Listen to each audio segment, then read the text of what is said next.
వాడికన్నా తెలియవద్దా మా అమ్మ ఎక్కడికి వెళ్తుంది? మరి వాళ్ళ అమ్మ వాళ్ళందరూ చెల్లెళ్ళు అందరూ వచ్చి అందరూ చక్కగా ఉంటారే, నేను ఒక్కదాన్ని ఎక్కువైపోయానా? నా ముఖం అంత అసహ్యంగా ఉందంట. నన్ను చూస్తే వాళ్ళకంటే బీపీ పెరిగిపోతుందంట. నన్ను చూస్తున్నంతలో అంత బీపీ పెరగాల్సిన వాళ్ళకి హార్ట్ అటాక్లు వచ్చి పడిపోతారంట, చచ్చిపోతారంట మొగుడు పిల్లలు. అంత ఇదిగా ఉన్నాను. నేనే పెంచాను కదమ్మా, నేనే పెద్దదాన్ని చేశాను కదమ్మా. తిన్నామో తినలేదు, నేను పాలిస్తే పెద్ద అయ్యాడు, నా పొట్టలో వస్తే పెద్ద అయ్యాడు, నా బ్లడ్లోనే ఆడు బ్లడ్ తీసేయగలడా? నా బ్లడ్ బయటికి లాగలడా?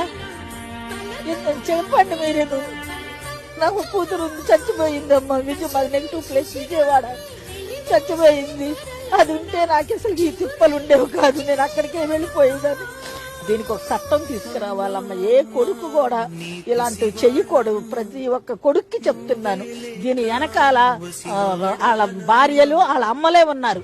భార్య చెప్పుకోవాలిగా, మా అమ్మ ఒక్కడే ఉంది, మా అమ్మకి ఎవరు లేరు, మా అమ్మ తప్పించి నాకు మా అమ్మే ఉంది కాబట్టి మా అమ్మ నా దగ్గరే ఉంటుందని చెప్పాలి కదా.